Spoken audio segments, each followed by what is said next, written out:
చందమామ బుల్లి కథలకి సుస్వాగతం. ప్రతి కథలోనూ ఒక చమక్కు ఉండే ఈ వింత కథలు విందామా మరి? వ్యత్యాసం. ఒకప్పుడు ఇద్దరు రాజుల మధ్య కలహం వచ్చింది. వారిలో ఒకడు నిజమైన రాజపుత్ర క్షత్రియుడు, రెండోవాడు అదృష్టం కలిసి వచ్చి రాజైన నీచుడు. ఈ నీచుడు ఒక చాటింపు వేయించాడు. తన శత్రువును చంపి అతడి తల తెచ్చిన వారికి ₹1,00,000 బహుమానం ఇస్తానన్నాడు. అంతటితో కసితీరక ఆ నీచరాజు తన శత్రువుకి ఈ విధంగా లేఖ రాశాడు: నా దృష్టిలో నీవు ఒక కుక్కలాంటి వాడివి. నీ ప్రాణానికి ₹1,00,000 విలువ కట్టాను. నీ తలనరికి తెచ్చిన వాడికి ఆ మొత్తం ఇస్తానని నా దేశమంతటా చాటింపు వేశాను. ఈ లేఖకు రాజపుత్రుడు కూడా ఇలా జవాబిచ్చాడు: ప్రతాపవంతుడు వాస్తవాలు గుర్తించి ప్రవర్తిస్తాడు.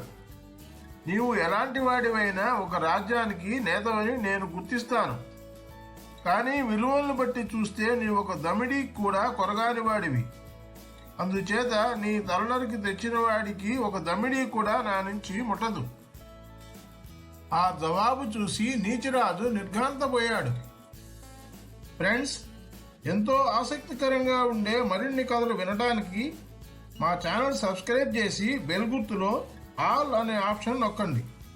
మా కథల వివరాలన్నీ ముందుగా మీకే తెలుస్తాయి.